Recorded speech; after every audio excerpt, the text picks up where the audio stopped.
right, y'all. Come on. This is Narc Abuse No More, where we're here to help you admit what you feel in order to heal from the effects of narcissistic abuse. With your host, Dr. and Evangelist K.L. Rich.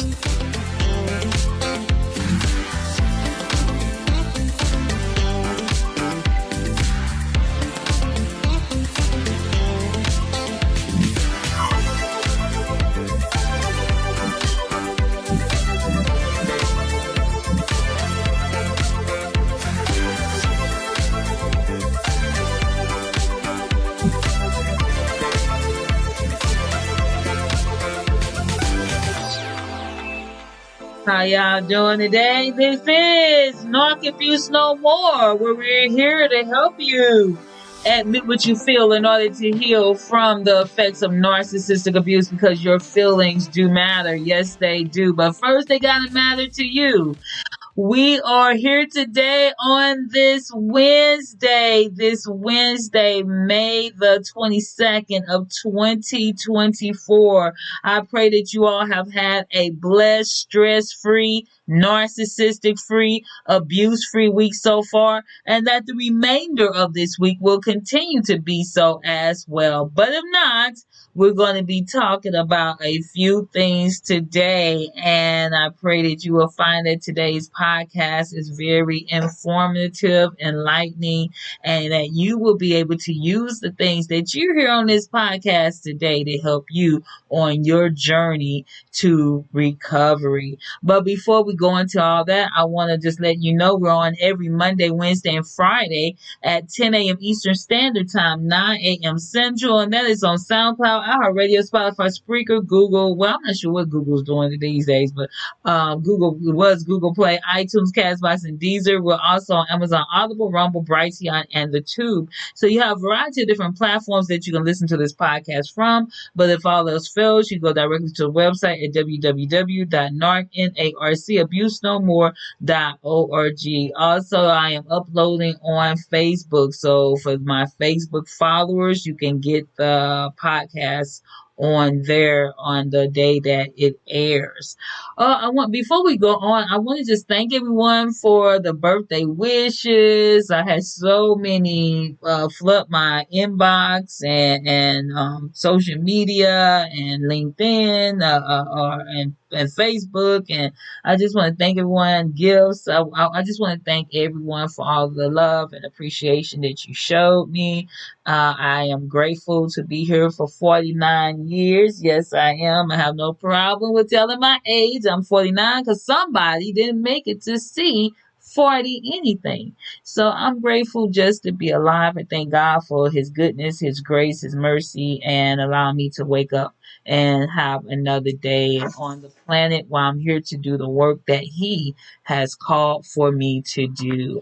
All right, so what are we talking about today? We're talking about flying monkeys, how to spot a flying monkey. Now, if you recall The Wizard of Oz, and this is where the term comes from when it comes to narcissism, you can also call them enablers. So how to spot a flying monkey, aka an enabler of the narcissist. And when you remember for those who may have watched The Wizard of Oz, Dorothy was trying to get to the Land of Oz, and there were these flying monkeys that were being sent out from the Wicked Witch of the West, and they did the Wicked Witch's bidding. It's been years since I've seen The Wizard of Oz. But if you remember the logistics of the movie, you remember that them flying monkeys were up to no good, and they were doing everything that the Wicked Witch of the West told them to do.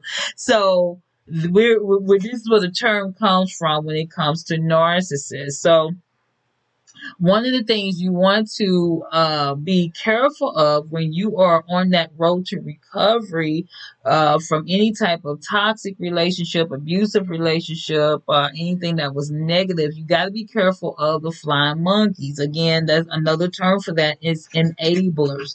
Those that enable the behavior of the narcissist. So we're going to go through 10 signs. And as always, I love to give you a website we can get this valuable information. And it's unfiltered.net, unfiltered.net. And that's with two D's, unfiltered.net. All right. So today, this first one that we are going to talk about is they tell the narcissist what you are up to. Now, if you're trying to get out of a relationship with someone, you don't need someone that's going back and reporting everything that you're doing to that person that you're trying to end things with, that person that you have severed ties with, that person that you have broken up with. So they ask probing questions about your personal life. Why? Because they're going to go back and tell that narcissist. They're not interested in your feelings or what matters to you. They are only interested in what may concern the narcissist. So these are some behavior signs that you need to be careful of.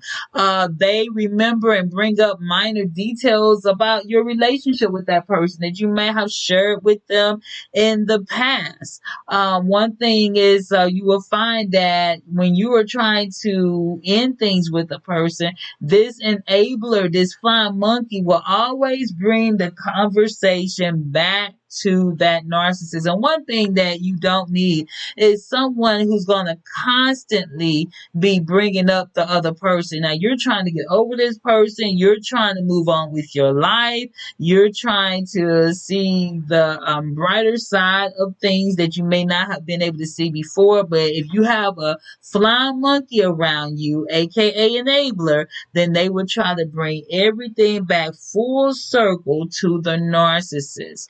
You hear from others that they may have shared some private things that you told them. That is a sign that you need to not talk to that individual to tell them anything personal. If they are going and blabbing about what you told them to the narcissist, if they're going back sharing information that you told them in confidence to that narcissist, then you may want to make sure that you do not tell them anything. As I always tell you, I read you your Miranda rights. You have the right to remain silent.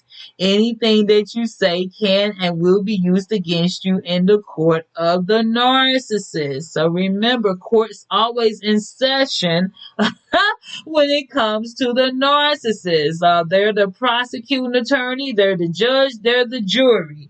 So remember that the odds are not in your favor when it comes to the narcissist. Will you get a fair trial in the narcissist court? Absolutely not. All right, so you got to be careful about that. So those are some of the behavior signs that they will do, and also verbal signs. So they will again probe you for things. Be careful what you say to people who you know mean you no good, or they are only out for the narcissist.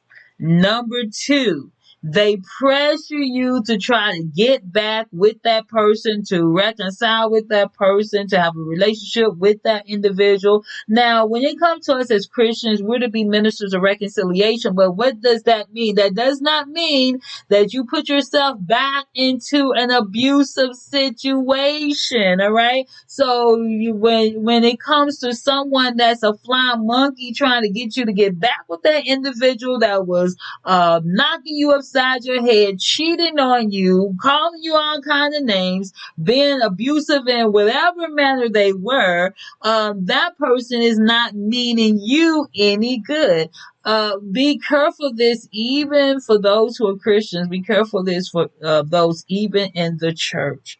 When you might have those that may be stuck on a certain point of view and they feel like, oh, well, you can't get divorced if you were abused, or you can't remarry. Let me just say this, you have to ask God whatever the conviction that God has given to you in regards to that. But once you leave someone, uh, uh, Let me just say that God didn't make anyone to be abused. You were not meant to be anyone's punching bag, whether that's physically or verbally. Do not let anyone guilt you into returning to a toxic relationship. Do not let anyone guilt you to going back to someone that was a cheater, because that's emotionally toxic. And not only emotionally toxic, if you are with someone that is spreading their wings in every house, okay, you get my drift.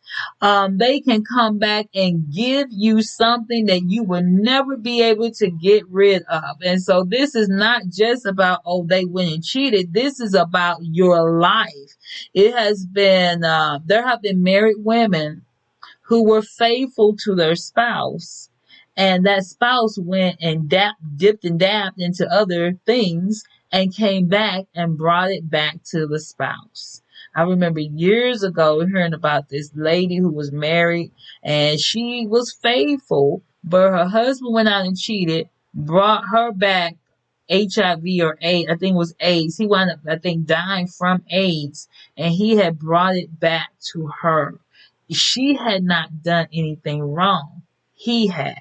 So this is not just about, oh, well, they made a mistake and I'll forgive them. This is about your life. This is saying, hey, you go out and mess with the wrong thing. And a lot of times they don't even try to protect themselves. They don't care, go bareback. And then you go back and bring that person that you're supposed to be committed to, that person you're supposed to be faithful to, that person you're supposed to be loyal to. You bring them back something that they did not bargain for. So again, be careful about those who would even try to pressure you into going back into a toxic relationship.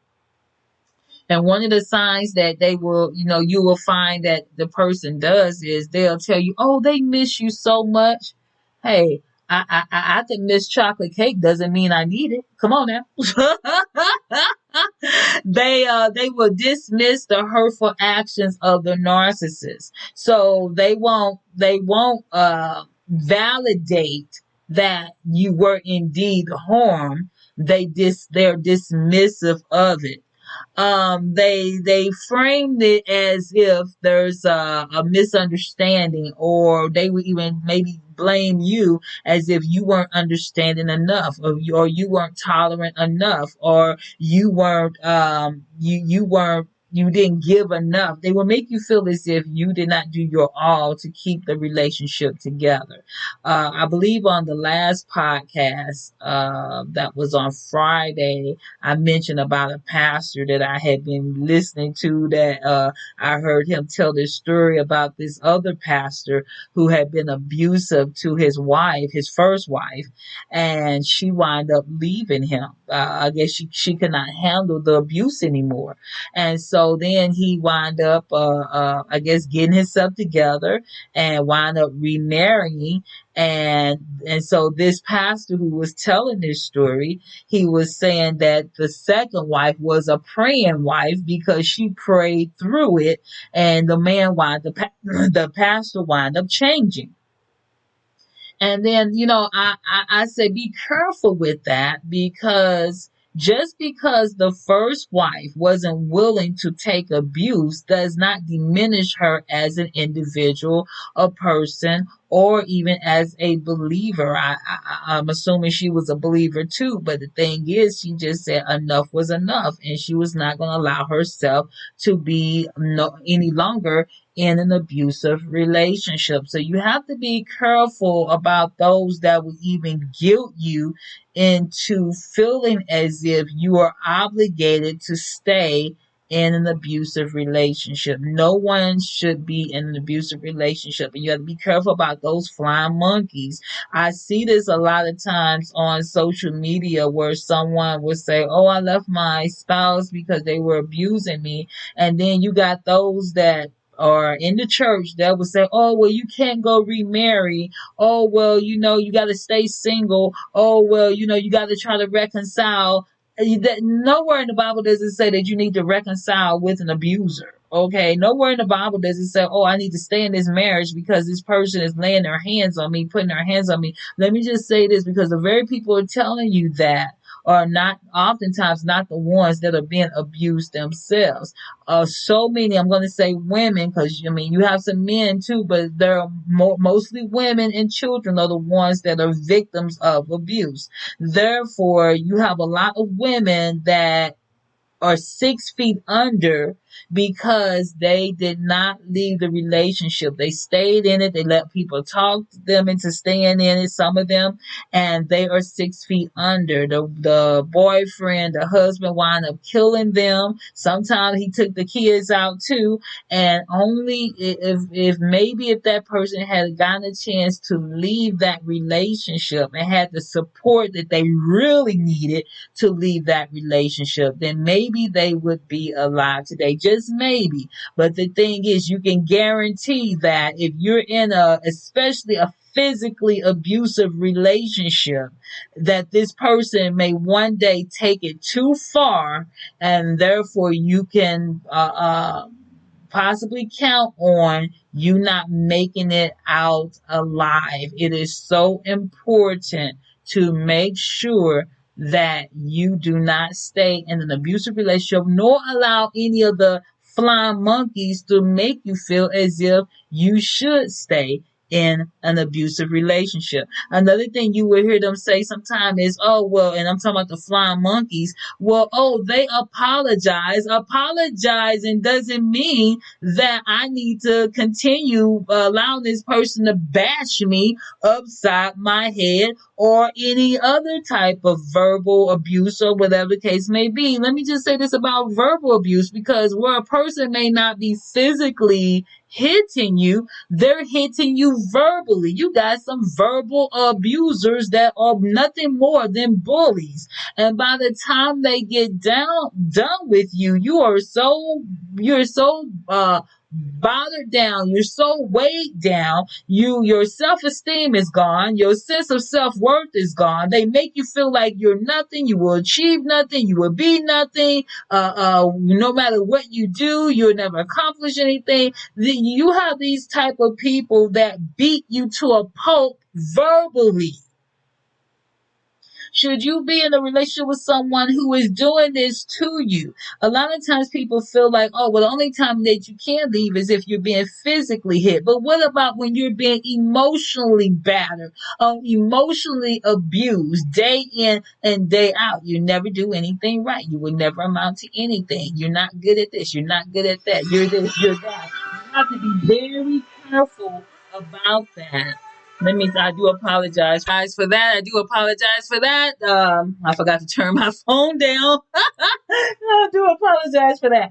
Okay, so you definitely want to make sure that you are not staying in any type of relationship where the person will make you feel as if it's your fault, or they apologize, and that just because they apologize that you need to go back into that relationship, because this is what happens with a lot of verbal abusers, or any type of abuser, physical abuse, whatever type of abuse it is. That person will apologize just to get you back into the web.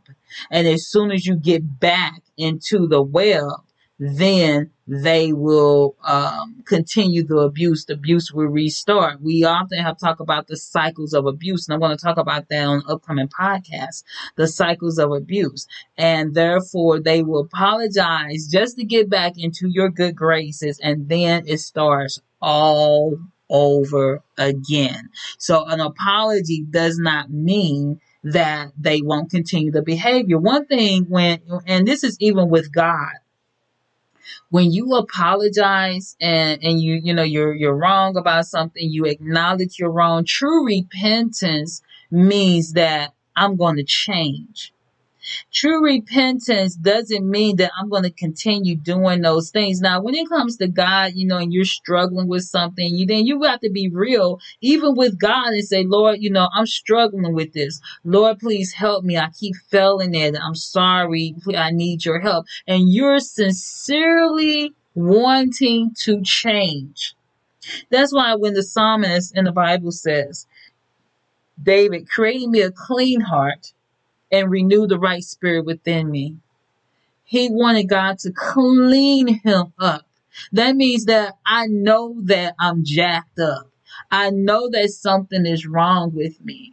I need to change. So true repentance requires that person to try to change and to be making steps toward changing. That means that when I apologize, I truly am sorry. I am not going to continue the behavior nor make an excuse for the behavior. I'm going to see, you know what, there's something that I need to do, that I need to change, and therefore I got to work toward that change. I'm not going to just say, oh, I'm sorry. Because even with God, that doesn't work. No, the Bible lets us know that God sees the heart. He told Samuel, the prophet Samuel, the Lord said, no, man looks at the outward appearance, but God looks at the heart. So basically, when you're talking about repentance or apology, you're saying, you know what, I'm a genuine apology means, you know, I admit I'm wrong. I'm not going to blame anybody else. I'm wrong. Okay, I did something wrong, and then I'm going to change.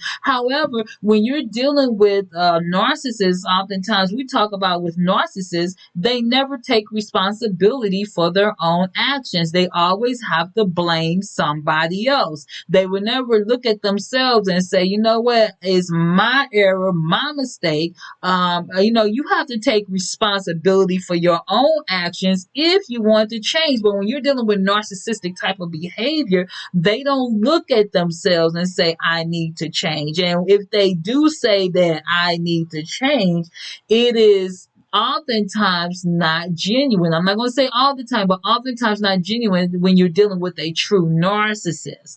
I often tell people that the only way a narcissist will change is if they allow God to change them. Other than that, they won't see the change. They won't see the need to change, and you can't change what you don't acknowledge. Okay. It's like this. If somebody that I see is really working on themselves, I'm going to give them that benefit of the doubt. This person's really trying. This person's really working on themselves. This person is really sorry. This person is working towards change, and they are actually changing. Be careful about being caught back up in a web that you do not, or it's going to be hard for you to get out of. Another thing you're going to find when you're dealing with someone that tries to press you to be with a narcissist, they're also going to say things like, everyone has a bad day every now and then. Let me just say this. My face is not meant for your bad day. Come on now. My face is not meant for your bad day. If you got a bad day, you need to go join the gym. You got a bad day, you need to go take that out on something else. It's not going to be me. Okay. And this is the mindset you have to be in. If you, and ladies, let me just say this, and this happens with men too, but let me just say this, especially with women. Women, if a man lays his hand on you one time, you need to have this understood. Don't go into a relationship saying that, oh well, if he cheat on me once, I'll forgive him. If he hits me once, I'll forgive him. Stop going in these relationships with get out of jail free cards. Okay. Now there's certain things that you can say, okay, if he overspend the account, then we work on. I'm not talking about that, because there's no perfect relationship, and everyone has things that they have to work on. Okay, you might snap at somebody or snap at that person. You like, hey, I'm sorry. I really didn't mean to snap at you like that. Oh, things, that kind of thing is, you can work on. Okay, but when somebody is laying their hands on you other than to heal you, anoint you, all right, come on now. You don't get no get out of jail free card. See, what happens is, a lot of times that people go into these relationships and, oh well, if they hit me one time, then I'll accept it. That one time it becomes a second time, and that second time becomes a third time, and that third time it's a domino effect, and they keep going and going and going. If they think they can get by with it the first time, they're going to definitely do it a second time and a third time and a fourth, and it's going to be a continued cycle. So you have to let them know from the start. Young ladies, if you're dating someone I'm gonna tell you, young teenagers, please talk to your teenagers. Let them know what's acceptable and what's not. And this is even for men. Don't let no woman hit you. Now, I'm not gonna tell you to hit her back unless you got a shield or something. You're trying to defend yourself, but be careful with that. You got a Xena Princess Warrior that beating you up. But let me just say this. Let me just say this, okay? Men, it's not even acceptable for a woman to do that to you, okay? You don't hit a woman and don't allow her to hit you, okay? It's not acceptable. Abuse by either party is not acceptable because even with women, we've seen women, oh, they feel like they can just go slap the man and the abuse under no circumstances. Okay, because how would you feel if he come slap you? Or what you just don't want that on either side.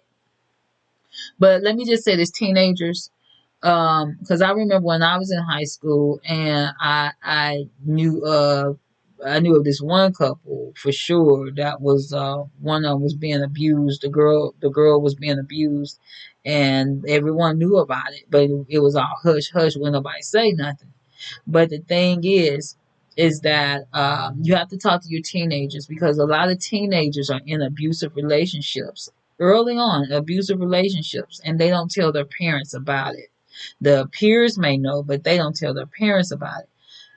Make sure that men, you raise your sons to tell them that it's never okay for anyone to abuse, including them.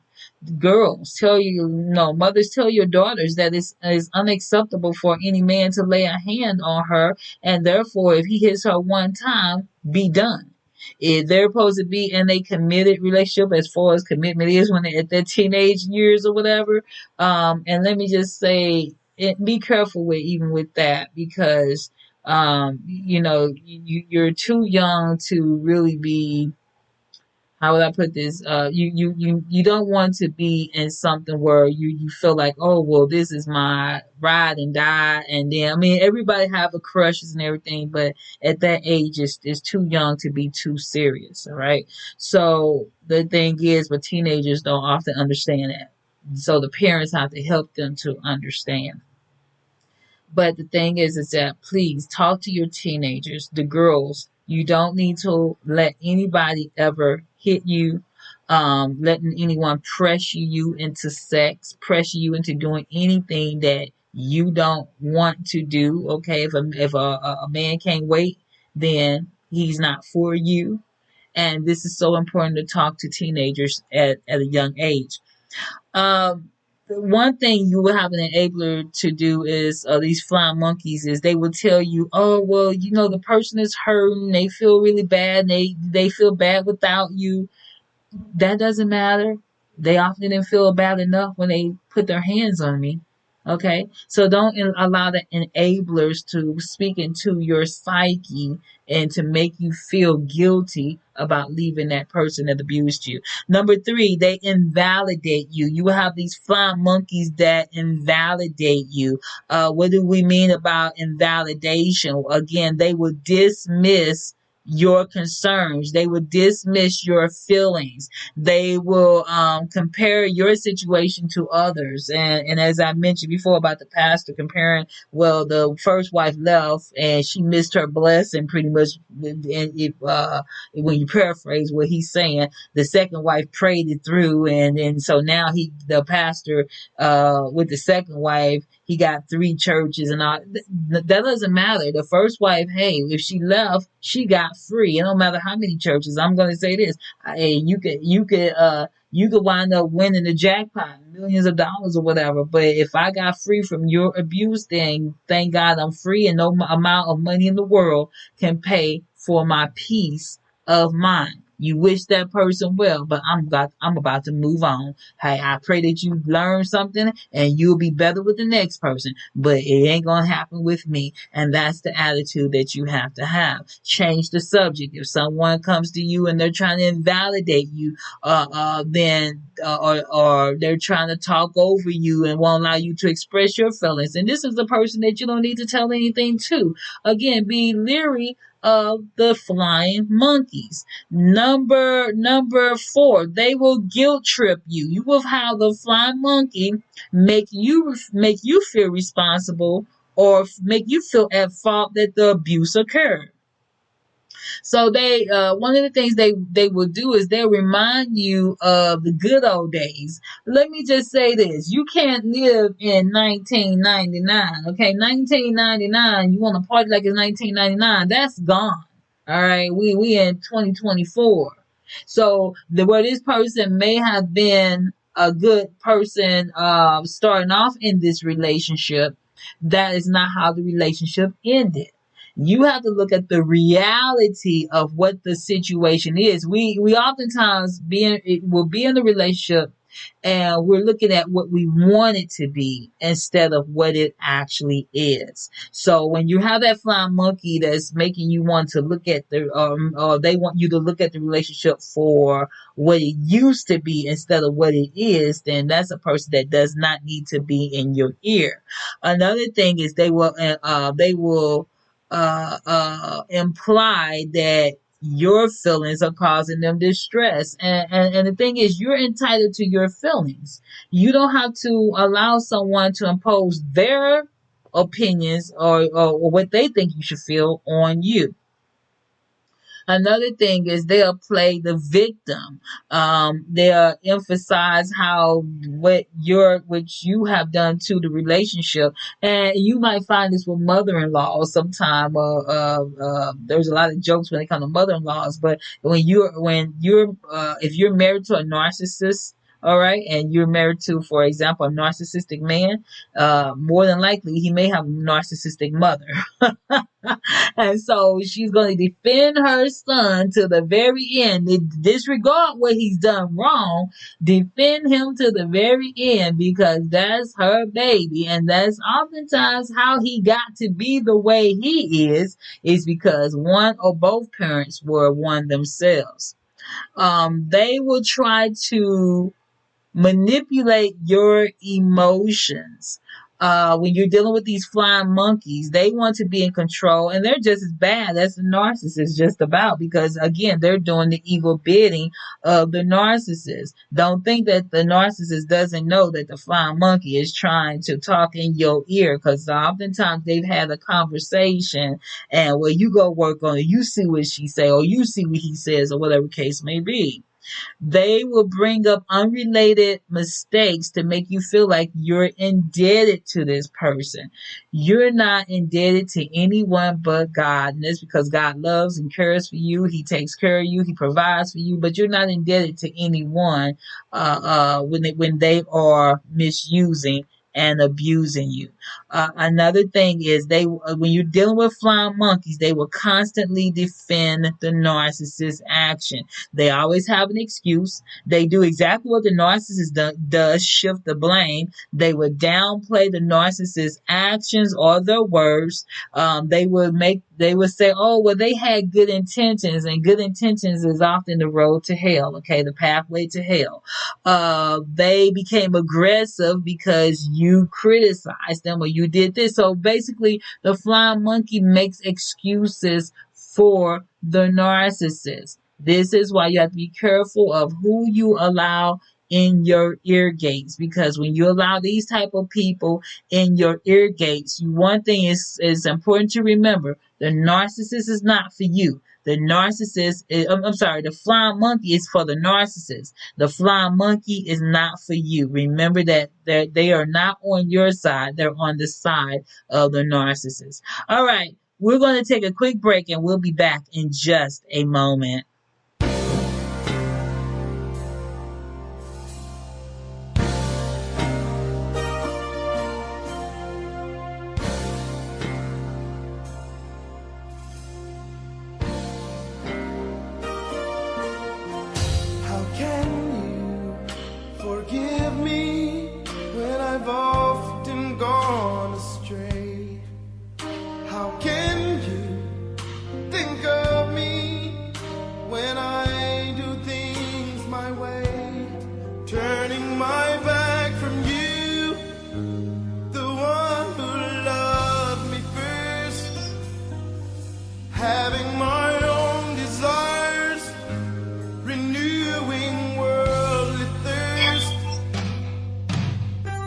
told me you loved me and I should make up my mind.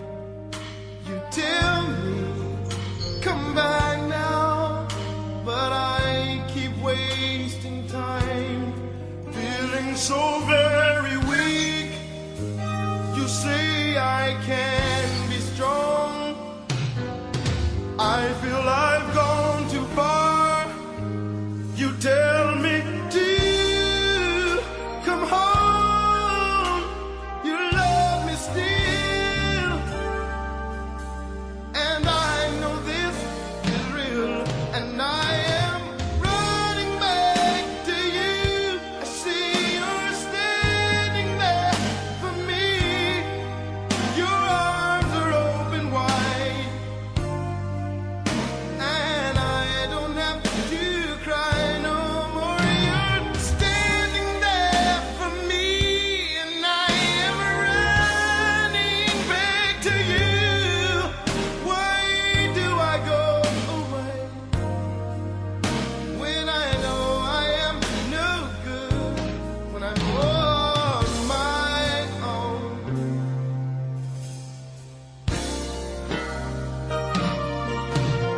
You told me you could keep me, but I've turned it away. I failed you so much now, I don't know what to say. Using the same excuse that I am just a man. You tell me you've been there and hold your nail scarred hand so I can see. Now I know I am free, and I am running back to you. I see you're standing there for me. Your arms are open wide, and I don't have to cry no more. You're standing there for me, and I am running back to you. Why do I go away when I know I am no good? I have taken advantage of your love and grace. Forgive me, Lord, and take me home. Take me home. I'm running to you, Jesus. Please take me home. You see, I've been in this wrong way too long, and I can't do right anymore. I'm tired of pain and I don't like fear, but Lord, I want to be more sincere. I never should have left your side.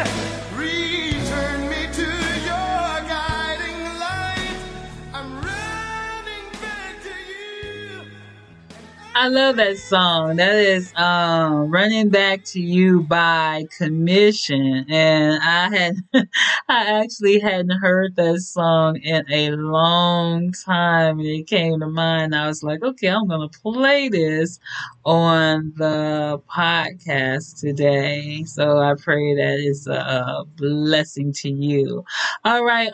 So we're still talking, about those flying monkeys.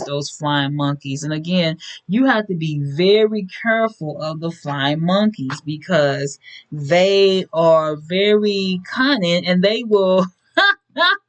Let me just say this. They will slither their way up to you and make you feel as if you did something wrong to the narcissist when it's actually the other way around. Now, one thing I want to also make sure to mention is that sometimes flying monkeys don't know that they're being used as flying monkeys. Okay, so some of them think that, oh, they're just trying to help out a situation situation. Why?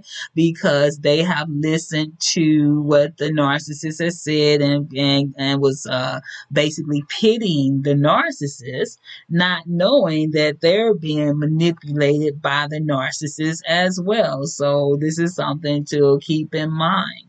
Number six, they spread rumors or lies about you. Okay, we talk about that narcissistic smear campaign. Well, you gotta be careful. The flying monkeys, they do that too.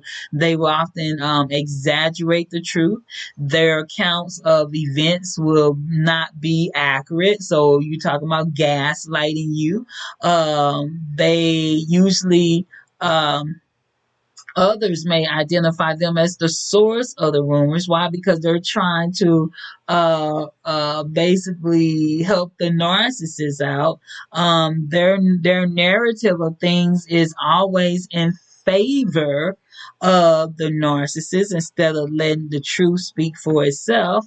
And therefore, this is something to be very, very concerned about when you're dealing with these type of flying monkeys. Now, you could say one thing, the best thing to do is just ignore the misinformation or disinformation that's coming out of the flying monkey's mouth via proxy, the narcissist. All right.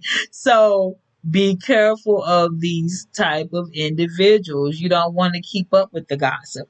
If you know that you have some flying monkeys that's on your social media platform, it's time to delete them, block them, so that you will not be privy to the rumors, the gossip, the lies, and all the things that they're saying via proxy by through the narcissist. Again, be careful and guard your own self. Another thing you will notice about some of these flying monkeys is they too display narcissistic behavior, uh, which gives true to the meaning that birds of a feather flock together. So they will gaslight you just like the narcissists do. They will belittle or mock you or demean you just like the narcissist. They will be jealous or possessive in a relationship just like the narcissist. They will ignore your feelings, lack empathy, be dismissive, just like the narcissist. Okay, they will try to use guilt or a sense of obligation, even a sense of entitlement, fear, or control to manipulate the situation, just like the narcissist. All right, again, birds of a feather flock together. So they be careful with the guilt tripping that they will sometimes do. Well, if you really cared about this person, then you know you wouldn't do this, or you would not leave him when he needs you, or she would. No, no, no.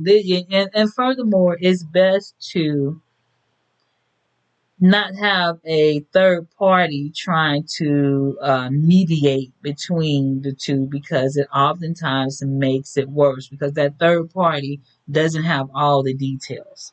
All right, they're only going by basically what the narcissist has said, but they don't have all the details.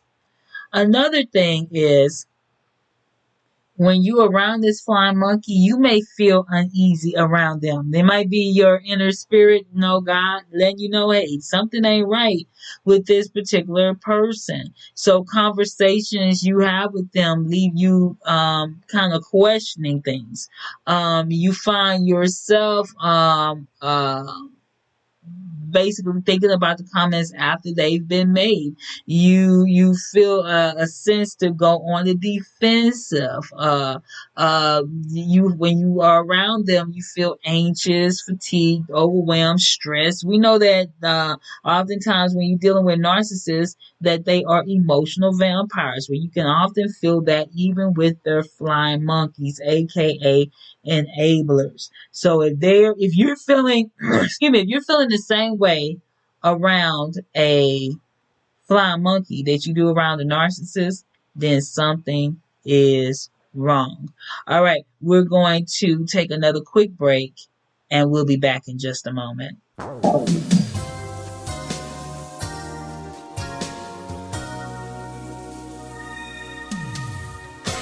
Ain't no need of worrying what the night is gonna bring.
Sun's gonna shine on your face, make you feel like you can run this race, and that you can be the winner. Take the prize and go home.